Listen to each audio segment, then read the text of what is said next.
Too soon. What's happening? Oh, we have a very special piece today. So when I was about 12, 13 years old, I clicked on Hot 97 at about 10 o'clock, and I realized that there was a man named Glenn Friscia DJing from 10 p.m. till 4 a.m. House music. House music was something I could not get a hold of. I lived in the suburbs. I was not near any clubs, and I was madly in love with this music. Excuse me, I'm crying. I'm kidding. This man became my Mickey Mantle, my Michael Jordan for years. I would listen to him every single Saturday night from 10 p.m. till 4 a.m. Wow. on Hot 97. He became an icon in the radio business. And this piece is the first line of the piece. This piece isn't for you at home. This piece is 100% for me. I did this piece because now I'm working in television where I can contact my heroes. And I was able to contact one of my heroes, Glenn Friscia, and we spent the day together. We spent many days together, actually. We DJed together, we hung out, we talked records. This is a very special piece to me. Again, if you have to go to the bathroom, I'm not going to blame you. This piece is for 100% for me. It's like, you know. I can't wait to see. I'm trying to think of like who you're like. It's like meeting the makers of air conditioning for you. It's like no, I don't know. I don't know your idols, but it's a guy I grew up just idolizing, and so Willie Mays and Muhammad Ali. Exactly. Perfect. I met both of them. Perfect. And was extremely. Were you composed, or did you lose it? But I was like, wow. Yeah. They say never meet your heroes. I don't agree with that at all. Right here, Glenn Friscia, one of my heroes growing up. I got a chance to hang out with him, meet him, play some music, talk music, all that coming up. You don't want to miss it when we come back.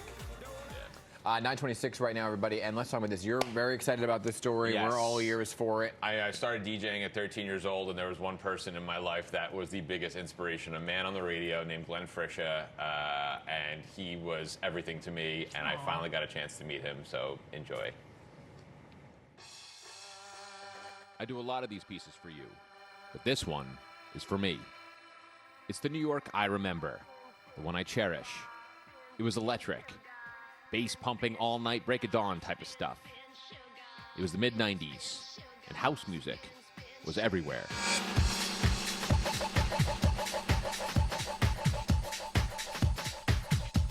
Turntables outsold guitars. Record stores were on every corner. There were clubs, actual clubs, Tunnel, Palladium, Sound Factory, The Limelight. I never went to a single one. I was too young. Luckily at that time, the club came to me. Every Saturday night, from 10 p.m. to 4 a.m., I listened to him. Spin, sugar. Because in the middle of all the lights and the sounds was a man named Glenn Friscia. He DJ'd the Saturday night dance party on Hot 97, live from a club, directly to my headphones at home. I would listen the entire 6 hours. He was my Mickey Mantle, my Michael Jordan. Before the internet, it was the only way for an 11-year-old from the suburbs to hear this kind of music. But I didn't just hear it. I lived for it. So after numerous email attempts, I finally got a hold of him, and he agreed to talk. The man I owe my love of house music and DJing to. Here with me now to talk about the good old days, Glenn Friscia. How long were you on the radio in New York for as a DJ? Oh, 30 years. 30 years. Yeah, how intense it was and how it just catapulted me out there, and it was kind of scary, to be honest with you, because that was not my intent. I was just like playing records, was just a DJ, and like I said, I just fell into it. And I always tell people, it doesn't mean that I was the best DJ or the best thing, it just, I was in the right place at the right time. I mean, we would record your mix show on a cassette. The next party we had, we'd be playing that mix show at the party. I was very blessed in the station I worked at. My boss was like, you have an amazing ear. When was the last time you actually went record shopping? 20 years ago. No way. Do you miss it? Do you miss going to record shops? Absolutely. The place that you met everyone. Everyone came to see each other. So I'd be in a record store and who'd walk in? David Morales, Louis Vega, Todd Terry, Kenny Dope. And you sat there and you just compared notes, looked at the records, listened to the records together, actually touching the record, fighting over, there's two copies, running to grab the thing before no one else gets it. Opening. Yes. Opening it with your leg. I can't believe you knew how to do that. Anya. There it is. How did you start DJing? I just loved music. And then one day, we went to the park in my house, and I saw these guys in the park with turntables and a mixer, and people were just hanging out, and they were playing all these records. They were blending these records, and I was like, wow. So then I asked my mom, can you get me big? And she's like, how much are they? How much? She's like, no. Back in the day, there were actual clubs, iconic nightclubs. Absolutely. Now it's like, oh, we have a restaurant that has a dance floor on it. Right. Like, why don't clubs exist anymore? I just don't know what happened to the whole club world. But Brooklyn is on fire. There are Right. clubs, hundreds of them all over the place. You were there in what is my opinion, the greatest point in dance music. I agree. You always loved house.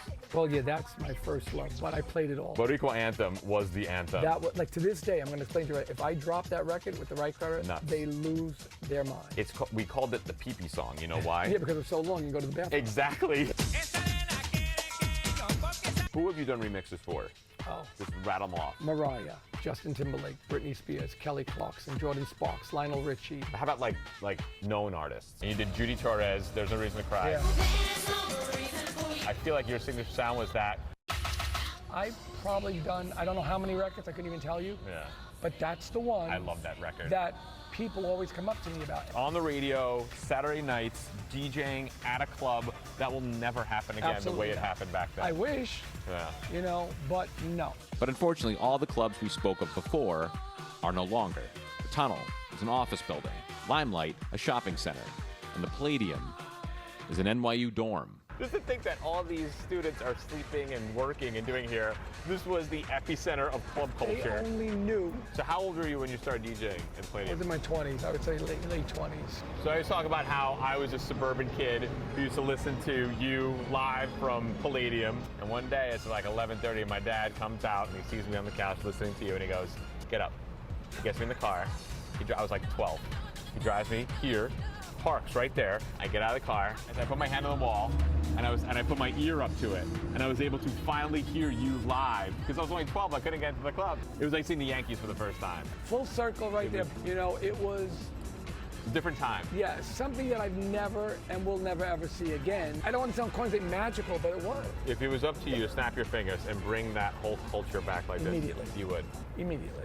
This is the first time and after all these years that I actually came to Yeah. see this place. I just couldn't do it. It was too hard. It was just, yeah. There's a very famous record called If Madonna Calls, Oh, yes. I'm Not Here. Madonna calls, I'm not here. You actually hung up on Madonna once. Yes, I did. A friend of mine who was working at the label said, I'm going to have Madonna do drops for you. The landline rings. I pick it up and like, hey, it's Glenn there. And I'm like, speaking like, it's Madonna. And I'm like, yeah, right. Click. Phone rings right back. It's my friend. He goes, Glenn, why did you just hang up on Madonna? I'm not here. I mean, if you say the word Illusions in Mawa, Mawa. my first ever house music experience was at Illusions, and I was 10, and I walked by Illusions, and I heard what song? Every DJ in the room was like, what is that? Yeah. What is that? Then I get the call from the record store the next day, what was that? What was that? Now, rock and soul was for the Midtown crowd, but when in the Village, record seekers would shop at Vinyl Mania, where I spent every single snow day growing up as a kid. Now, of course, it's a Mediterranean restaurant. Coming here was like coming home. You always ran into Other DJs. your peers. It's funny you said you've run into DJs all the time because I remember being here and a DJ walked in. He was my favorite DJ at the time. You. Oh, I don't even, oh, You and I met in 1996. Wow. I was buying records. The guy who works here knows so well that you're my idol. He goes, Glenn, come here. This is Ben. He loves you. You came up to me and you said, here, play this. And you gave me a record. And I remember the record. It was DJ Casanova and MC Romeo. And that was my Mickey Mantle moment of getting the ball to me. I'm glad I was able to do that. The times that I've had here in this location, Yeah. week after week, year after year, I'm so glad that I was a part of it. But this wasn't the end, because I couldn't be near Glenn Friscia and not actually DJ with Glenn Friscia. It took me 30 years. I finally can see you DJ.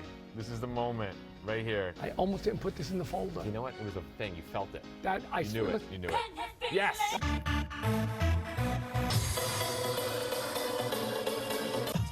How about this, huh, Glenn? What do you think? Saw this on the dance floor. What do you think? This is all I ever wanted. From this time I was 12 years old, was to just be here with you, one-on-one, watching you DJ. This is it. That just is blows my- my this is- mind. So the day ended, and my life made. The amount of I can't believes running through my mind as Glenn and I shared a DJ booth, spending the afternoon talking records and artists with my musical hero. We dipped back briefly to a time where people went to clubs because they simply loved music. There were the drugs, the sex, and the celebrities, of course. But at its core was music. House music. Something really special happened in New York during this period, and I was lucky enough to feel it, even if it was from afar. Thanks to people like Glenn Friscia, who owned the night and led the dance.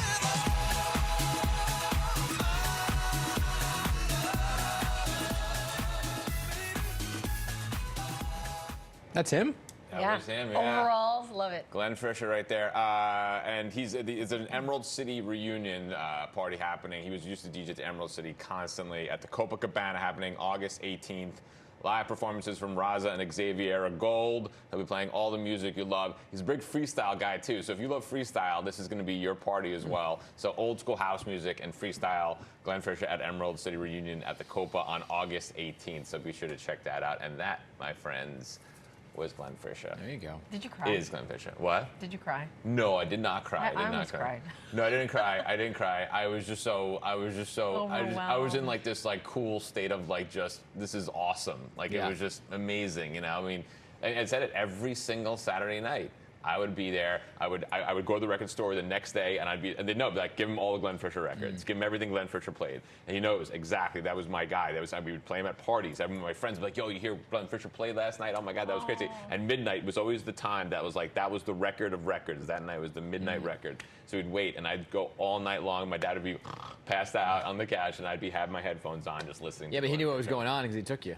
He did. I Yes, know. yeah. That's a great story. That was the best. That was was nice. putting my hand Yeah. up to the wall, and the fact that the clubs don't really exist anymore. Brooklyn's great, but here in Manhattan, like there's no more. Limelight's Grimaldi's, and like a shopping place Yeah, now. yeah, no Sound Factory and all these Yeah. other great places don't exist, but they'll exist in our memories and our hearts, Right. and people like Glenn keep it going. He's still DJing, still doing his thing. I love the whole full circle moment. Yeah, You yeah. know? There's a few of them there. Meeting him, I remember what he was meeting him, that was wearing when great. he came into the record. He was wearing a Strictly Rhythm jacket. still remember. I remember everything about it, and I was like, taking the Yeah. record from him. I was like, oh my gosh. But he was always that guy. He was always helping people out. He was always Right. Love it. loved talking to people. So Glenn's the man. Thank you, Glenn. Thank Yeah. you very much. All right, good stuff, Ben. Can you Thank just go like this once? No, I kind of like that. Just that one piece. you're one piece. Meteorologist Byron Ray. You're a real piece. Just get this like There's, right. dude, There there's you so go. There much. you go. There's so much There you gel go. in there. It's like, I have no control over this. you're following after Dennis the Menace. Google that. I know. Yeah, that was that cute.